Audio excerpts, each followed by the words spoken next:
여러분 안녕하세요. 라디오 전국 일주 아나운서 이규현입니다. 새삼 안녕이라는 말을 하면서 산다는 게 참 어렵다는 생각이 드네요. 오늘 뉴스 속보로 들으셨죠? 이 돼지에게 치명적인 아프리카 돼지열병. 지난 5월이었죠. 이 북한에서 발생했다는 소식이 들릴 때부터 정부에서는 이 국내에 들어오는 걸 막기 위해서 방역에 만전을 기했는데 오늘 아침에 이 경기도 파주의 한 돼지 농장에서 이 발병 소식이 전해졌습니다. 아직 백신이나 치료제가 없기 때문에 앞으로 파장이 어느 정도가 될지는 지켜봐야 하는 상황인데요. 이 바이러스가 눈에 보이지 않는 적이라 더 두렵기도 하지만 초동 대응을 강력하게 한다는, 우리는 이겨낼 수 있다는 이 말에 좀 더 힘을 싣고 싶습니다. 그래서 오늘 문자는요, 힘나는 이야기로 이렇게 메시지를 좀 받아보겠습니다. 어떤 내용이든 다 좋습니다. 개인적으로 힘든 일을 겪었지만 극복한 경험 사례들, 또 힘들 때마다 다지는 각오라든가 마음가짐, 그리고 지금 꼭 축산업이 아니더라도 각자 이 사시는 영역에서 어려움을 마주할 때마다 어떻게 그걸 넘기셨는지, 난관을 어떻게 극복했는지 이런저런 얘기 함께 나눠보고 싶습니다. 힘나는 이야기라는 주제로 문자들 보내주세요. 짧은 글 50원, 긴 글 100원의 유료 문자 우물정 9730, 무료 KBS 콩 게시판 이용하시면 되겠습니다. 문자 주신 분들 가운데 모바일 커피 쿠폰 선물로 드리겠습니다. 또 유튜브에서 KBS 일라디오 검색하시면 저희 프로그램 보고 들으실 수 있습니다. 게시판 이용해서도 문자 많이 남겨주세요. 자, 오늘 화요일입니다. 라디오 전국 일주 출발합니다.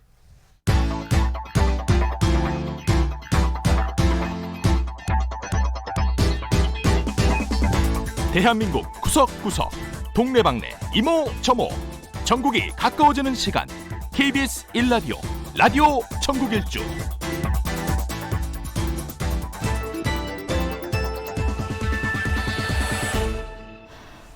자, 지역 뉴스 브리핑입니다. 이종원 시사평론가 전화 연결하겠습니다. 안녕하십니까? 네, 안녕하세요. 네, 이 아프리카 돼지열병 소식부터 좀 짚어보죠. 이 네. 위기 경보 최고 단계인 심각이죠, 지금? 예, 그렇습니다. 이 농림축산식품부가 오늘 이제 경기도 파주시의 한 돼지 농장에서 아프리카 돼지열병이 발생했다라고 이제 발표를 했고요. 네.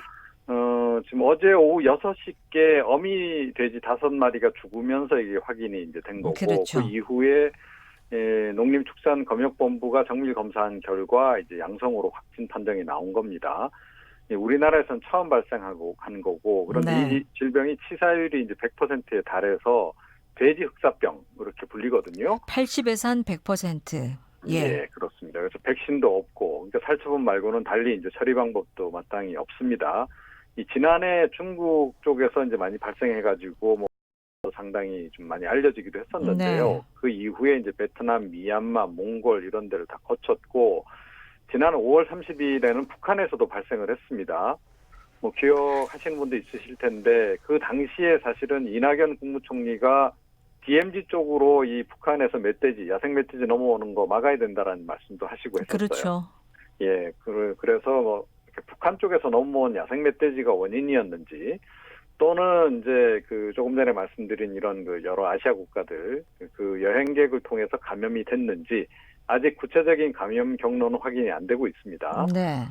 일단은 지금 발생한 농장, 그리고 농장주가 소유한 다른 농장들도 좀 있다 그래요. 그래서 그곳에 키우는 돼지 한 3,900여도 지금 일단 살처분을 한 상태고, 오늘 오전 6시 반부터 48시간 동안 이제 이동 중지 명령까지 지금 내린 상태입니다. 네.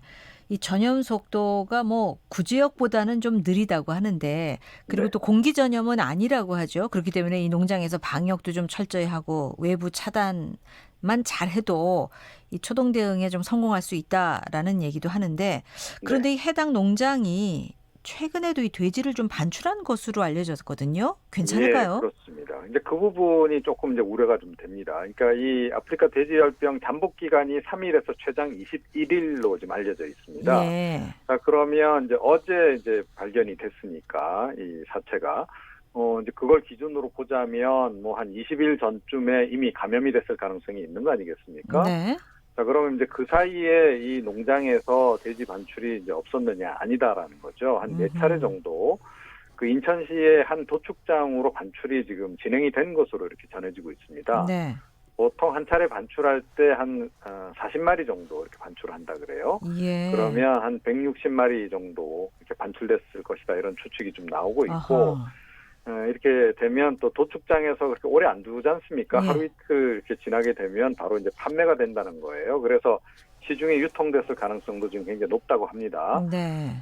인체 감염 사례는 없기 때문에 뭐 이 돼지고기를 드신 소비자들이 걱정할 필요는 없는데 다만 이제 방역망이 뚫렸을 가능성은 없잖아 있는 거죠. 그렇죠. 이제 그 부분은 좀 이제 조심을 해야 되는 그런 상황이고요. 오늘 뭐 김현수 농식품부 장관이 이제 나서서 이 부분에 대해서 이제 좀 설명을 하기도 했는데 일단 뭐 이게 인수공통 전염병이 아니기 때문에 그러니까 국산 돼지고기 소비하는 거는 문제가 없으니까 안심하고 네. 드시라라고 지금 말씀을 좀 하고 있네요. 어쨌든 네. 이 파주의 농가 주변에 한 반경 3km 내에 다른 농가는 없기 때문에 일단 그 부분은 안심입니다만은 최근에도 이 돼지를 반출했기 때문에 빨리 좀 그 추적 조사를 하는 게 관건이 아닐까 싶어요. 그렇습니다. 예. 네. 그리고 이 중국의 경우는 뭐 한 1년 가까이 돼지열병으로 굉장히 곤욕을 치르면서 돼지고기 값이 상당히 많이 올랐다고 하는데 우리나라의 경우는 돼지고기 가격은 아직은 안정세 아닙니까? 예, 그렇습니다. 그러니까 중국 경우에는 한 40% 넘게 지금 오른 것으로 이렇게 좀 전해지고 있거든요. 네. 국제시장에서도 이 아시아 지역에서 이게 이제 상당히 이 병이 돌면서 돼지고기 값이 전체적으로 좀 약간 그 상승을 했어요. 네. 전체적으로 한 10에서 한 20% 정도 사이 좀 이제 인상이 된 그런 그 상황인데, 지금 현재 이 질병이 유행 중인 곳이 여전히 많습니다. 그러니까 이번에 이제 우리나라까지 발생했기 때문에 모두 이제 20곳으로 좀 늘어난 상태거든요. 네. 물론 이제 아직 이제 국내에서의 그 돼지고기 값은 지난해 대비 뭐 10 내지 한 20% 정도 낮은 수준을 지금 유지하고 있습니다. 그래서 네. 당장 걱정은 아닌데 이게 문제는 이제 사태가 장기화할 경우인 거죠. 그렇죠. 그러니까 과거 이제 구대역 사태 우리 또 많이 겪었습니다만 상당히 뭐 시간도 고통스러웠죠. 예. 오래 걸리고 또 대규모 살처분 조치가 이루어지고 소비가 그렇게 되면 이제 공급이 또 부족해지고 예. 이렇게 되면 돼지고기 가격 상승이 불가피할 것으로 이렇게 좀 예상이 돼서 이 부분 관련해서도 뭐 정책 당국도 대응을 좀 하고 그래야 네. 할 것 같습니다. 예. 네. 소비와 관련해서 이게 일단 사람 감염은 안 되기 때문에 무엇보다도 또 불안감을 조장할 필요도 없고 두려움을 가질 필요도 없지요. 오히려 또 네, 잘 양돈 익혀서 드시면 농가를 됩니다. 네. 예, 양돈 농가를 더 어렵게 하는 일이라는 걸 또 우리가 기억해야 될 것 같습니다. 막연한 두려움, 불안감도 떨쳐내야 될 것 같습니다. 네. 자, 이 남해안 족조 지금 특보가 내려진 상태인데 이게 지금 부산 기장군을 거쳐서 울산시까지 번질 기세라면서요. 네, 어제도 이 소식을 좀 전해드리긴 했는데요. 그러니까 이 좀 뭐 전남 남해안에서부터 시작해서 지금 경남 남해안으로 지금 번졌고 이게 어쩌면 그 동남해안 쪽으로 이제 올라갈지 모른다라고 말씀드렸는데 실제로 네. 지금 그렇게 진행이 지금 되는 것이 지금 확인이 됐습니다. 그래서 경남 거제시 이룸면 지심도 동측에서부터 이 지금 부산시 기장군 장안읍 그 일대까지 적조주의보가 일단 신규 발령이 됐습니다. 네. 그런 상태고 또 기존에 이제 경남 통영에서 거제시 사이에 지금 발령됐던 적조주의보는 적조경보로 상향 조정이 됐습니다. 더 심해졌다는 거죠. 네. 자, 우선 기장군 같은 경우에도 지금 그 양식장이 굉장히 많이 있거든요. 한 120만 마리 정도 키우고 있다 그래요. 한 14개 정도 육상 수조가 있는데 지금 이제 예찰 활동을 강화하는 그런 상황이라 그러고 국립수산과학원 측에 따르면 지금 이 거제 동부해역 적조, 그다음에 외해도 일부 적조가 좀 있다 그럽니다. 네. 이것들이 해류를 따라서 지금 이제 동해 남부 해역으로 확산할 것으로 좀 보인다고 지금 이렇게 지금 예상을 지금 하고 있는 상황이고요. 네. 역시 무엇보다 지금 뭐 양식장들 좀 잘 대처를 하셔야 되지 않을까 그렇죠. 싶습니다. 네. 자, 다음 소식 보겠습니다. 이 전남 영광의 한빛 원전 주변에 이 드론을 띄운 장본인을 찾았다면서요? 네, 그렇습니다. 이 최근에 사우디아라비아 정유 시설에 대한 드론 공격이 지금 있어서 그것 때문에 지금 뭐 기름값도 많이 오를 조짐도 좀 보이고 있고, 그렇죠. 이게 이제 드론이 그냥 이렇게 간단히 넘길 문제가 아니다라는 이제 인식을 이제 전 세계적으로 좀 갖게 된 계기가 되지 않았습니까? 예. 자, 그런데 사실은 전남 영광의 한빛 원전 주변에 드론이 최근에 계속 좀 나타나서 굉장히 이제 그 긴장을 많이 했었어요. 그런데 이제 경찰이 조사를 한 끝에 만 8살 이모 씨를 일단 적발을 했다 그럽니다. 네. 근데 일단 뭐 이제 적발하고 보니까 그 드론이 그렇게 뭐 중량급 드론은 아니라 그래요. 네. 그러니까 1kg 미만의 경량급 촬영용 드론이었고 또 원전이 아니고 해수욕 풍경을 주로 촬영하는 것으로 확인이 됐다 그럽니다. 자, 그래서 형사 입건은 하지 않고 일단 과태료만 부과하는 선에서 일단 이제 사건을 종결할 것으로 지금 이렇게 예상이 되고 있습니다. 예. 자, 그런데 이 한빛 원전 주변에 그러니까 이 이모 씨가 날린 드론 말고 또 다른 그 드론도 야간에 이렇게 비행하는 것이 좀 최근에 목격이 됐다 그래요. 그래요. 예, 그런데 이걸 누가 조정했는지는 아직 찾지를 못한 상태라 그럽니다. 예. 이 사람도 빨리 좀 찾아야 되지 않을까 싶고, 이번 일을 계기로 해서 이렇게 주요 시설 주변에 이 드론 테러에 대한 대비 이런 것도 좀 강화를 할 필요가 있지 않냐 이런 지적이 나오고 있습니다. 아예 주요 시설 주변에는 드론을 띄우지 못하는 그런 법도 좀 만들어야 되는 게 아닌가 싶은 생각이 드네요. 네, 그 법적인 조치는 어느 정도는 좀 돼 있습니다. 아, 그래요? 원전 주변 3km 이내가 비행 금지 구역으로 이렇게 설정은 돼 있는데 예. 드론을 띄우는 건 큰 죄가 아닐 거다라고 생각하는 예외일 분들이 수 의외로 없죠, 많이 있다는 드론도. 거죠. 예. 네, 그걸 좀 많이 홍보를 해야 할 것 같습니다. 그러게 말입니다. 소식 여기까지 들어야 되겠습니다. 고맙습니다. 네. 이종훈 시사평론가였습니다.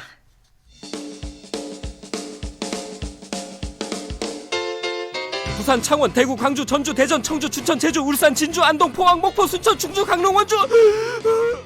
KBS 1라디오 라디오 전국 일주.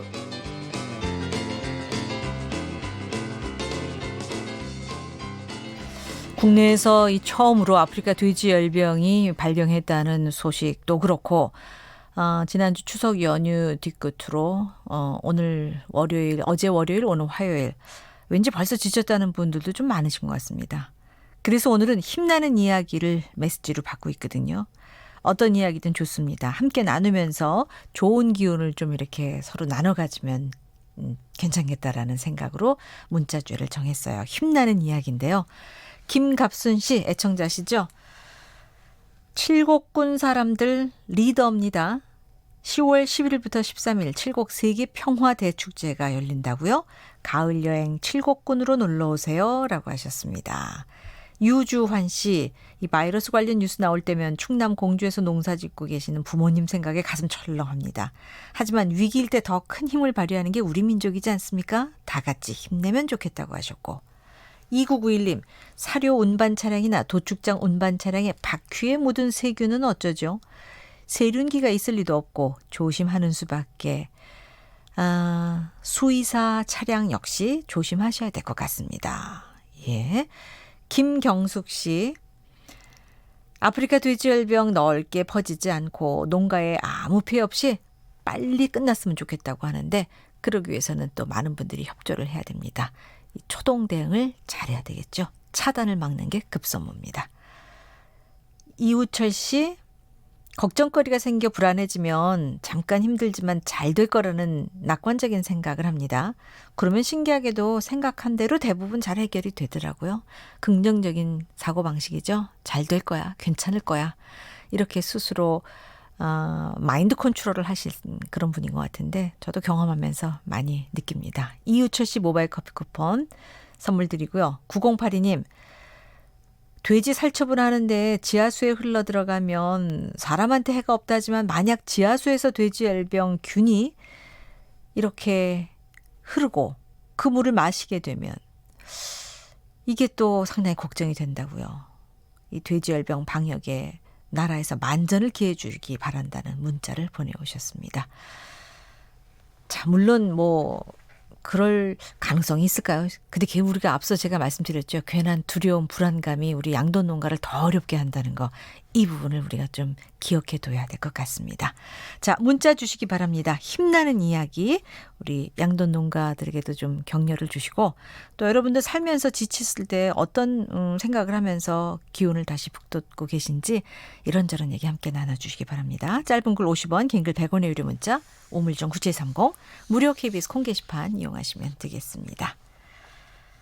지역 소식 들어보겠습니다. 오늘은 청주로 먼저 가볼게요. 박유정 리포터 안녕하십니까? 네, 안녕하세요. 청주입니다. 네, 이 아프리카 돼지열병 때문에 지금 전국의 양돈 농가가 비상입니다. 지금 네. 청주 지역은 어떨까요? 네, 이 충북에서는 400여 농가에서 돼지를 사육하고 있습니다.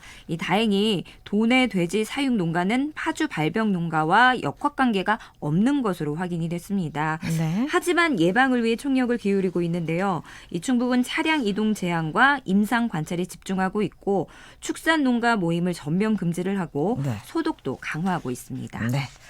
자, 오늘 준비해 주신 소식 좀 들어보겠습니다. 네. 이 청주의 보물 도서를 한눈에 볼 수 있는 전시회가 열리고 있다면서요? 네, 그렇습니다. 오는 29일까지 청주 고인세 박물관에서 청주의 보물 도서전을 만나볼 수가 있습니다. 이번 전시는 지난달 30일부터 9월 1일까지 청주 예술의 전당 일원에서 열렸던 2019 대한민국 독서 대전을 기념하기 위해 마련된 건데요.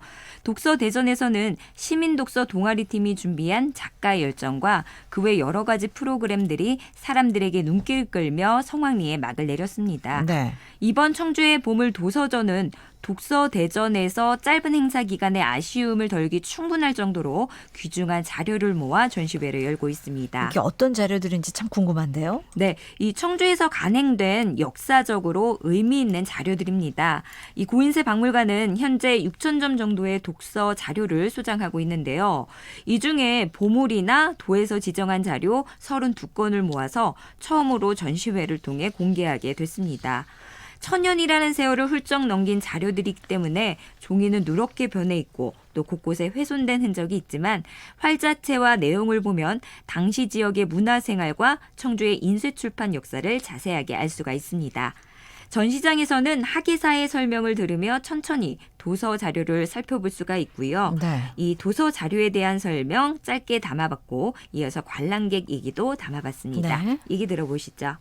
우리 청주 지역의 최초의 기록물이라고 했습니다. 경제 규모가 어땠는지. 불행히도 이건 지금 우리가 갖고 있는 게 아니라 일본에 가 있죠. 일본이요? 그 책을 싸서 이제 넣어놓은 상태입니다. 근데 그게 어쨌든 문서가 갔는데 그걸 포장해 쓰느라고. 이 포장이 아니라 이 책이 뭐냐면 표지를 만들죠. 폐지 같은 거를 모순종이를 겹쳐서 하는데 그 겹치는 속에 이게 들어가 있는. 아, 이렇게 중요한 문서가 일본에 있는 건 좀 아쉽긴 하지만 그래도 남아있어서 다행이다 이런 생각을 했어요. 역사 전공이에요. 아무래도 역사를 전공했다고 하지만 청주에 대한 뭐 책이나 이런 유물들을 많이 볼 수 없었었는데 서책들이 이렇게 보존되어서 이 시대에 볼 수 있다는 게 참 감사하고 신기한 것 같아요. 그 신간대자 명심보감을 보고서 사실 명심보감에 대해서는 이야기는 많이 들었지만 명심보감이 청주에서 간행되었다는 게 신기하고 여기 네임카드에 있는 것처럼 을충년에 태어나신 분들이 개를 만들어서 기념하기 위해서 만든 작품인데 청주에 이렇게 많은 보물이랑 유형문화재가 있는 것도 사실 잘 몰랐는데 알 수 있게 되어서 굉장히 좋습니다. 네. 고서들 아니겠습니까? 네. 정말 역사적으로 가치 있는 것들, 그래서 신기하고 감사한 마음이라고들 표현을 하시는데 네. 활자로 된 도서들만 전시된 줄 알았는데 그림도 있나 봅니다. 네, 그렇습니다. 2건 정도의 그림이 전시돼 있는데요. 방금 말씀하신 그림은 을축가패도 중립각계 문서라고 소개돼 있습니다. 1660년 이 청주의 을춘년생 7명이 모여서 청주 보살사에서 그림을 그리는 모습을 담았는데요. 네. 이 모습을 청주 사찰에 있는 한 스님이 그렸고 또 그림에 나와 있는 사람 수대로 자료를 나눠줬던 것으로 알려지고 있는데 현재 남아있는 건 하나입니다. 네. 네, 그리고 또 역사 깊은 자료를 소개를 하면 영조대왕 태실 의궤라는 도서가 있는데요. 당시에 왕자가 태어나면 지역 명당을 찾아서 돌을 쌓아 태실을 정비하는 작업을 했습니다. 도서 내용에서는 이 청주 낭성면에서 태실을 정비하는 과정을 자세하게 기록을 했습니다. 이 기록을 통해 청주 낭성면이 그 당시 최고의 명당이었다는 것을 추측할 수가 있습니다. 청주의 역사 속에서 만들어진 아주 중요한 기록물들인데 네. 전시회가 언제까지라고 하셨죠? 29일까지입니다. 이달 말까지인데 네. 관전 포인트 좀 짚어주세요. 네, 이번 전시는 총 4부로 구성이 됐습니다. 1부부터 4부까지 구성 내용을 잘 살펴보고 관람을 하면 이해가 빠릅니다. 네. 1부는 청주에서 간행된 중요 고서들을 소개를 했는데요. 뭐 예를 들면 마음을 깨끗하게 한다는 명심보감의 경우 축약되기 전의 내용을 모두 번역을 했고요. 그리고 지금은 사라지고 없어졌지만 원흥사라는 사찰에서 간행된 금강경도 만나볼 수가 있습니다. 네. 2부는 유가서라고 해서 이 당시 유교적 소양이 중요했다는 것을 알 수 있는 자료들이고요. 또 3부에서는 불교 관련 서적을 주제로 했습니다. 그리고 마지막 4부에선 인쇄물이 아닌 다양한 형태로 청주의 역사가 담긴 지적 문화재들을 만나볼 수가 있습니다. 다음은 청주 고인세 박물관 장원연 학예연구사의 얘기 들어보시죠. 이런 전시회를 외부에서는 이제 와서야 이런 책을 꺼내놓냐, 중요한 책이 있으면 다 꺼내놔야지 이렇게 하는데 저희가 자료가 6,000점 그 정도 되는 자료를 갖고 있는데 지금 전시된 책은 이제 지정이 된 자료들입니다. 이 책보다 더 뭐 나은 책들도 지금 안에 많이 있거든요. 뭐 그런 책들은 또 이런 기회를 통해서 나오겠지만 지금 이제 책 자체가 우리 역사를 소개하는 이제 그런 내용을 담고 있는 것도 있고 아닌 것도 있지만 우리 지역에서 이런 유의 책들을 간행을 했고 이런 문화들이 성행을 했구나 하는 것들을 이 자료를 통해서 간접적으로 느낄 수 있는 그런 자료가 될 수 있을 것 같습니다. 청주 지역의 최초의 기록물이라고 할 수 있는 신라 민정문서라는 소개가 돼 있어요. 이 자료는 800년대 통일신라 시대 때 우리 서원경의 기록이거든요. 이제 그런 자료들로부터 시작해서 우리 지역에 간행된 금강경이라든지 명심보감, 우주두율 같은 이런 책들을 연결해서 보면 우리 지역이 뭐 기록물도 잘 관리를 하고 생산하고 책들도 많이 가지고 있었구나. 좀 추측은 해볼 수 있지 않을까 이렇게 생각을 합니다. 네. 방금 들으신 대로 이 전시회를 모두 둘러보고 나면 청주의 기록문화 역사에 대해 자세히 알 수가 있습니다. 네. 특히 청주가 많은 기록물들을 가지고 있고 또 잘 보존하고 있다는 것도 느낄 수가 있습니다. 예. 이 청주의 보물 같은 도서를 한자리에서 감상할 수 있는 기회 오늘 29일까지니까 시간 되시면 한번 찾아가 보시기 바랍니다. 지금까지 청주에서 박유정이었습니다. 네, 소식 잘 들었습니다. 청주의 이 보물 도서 전시회 소식이었습니다.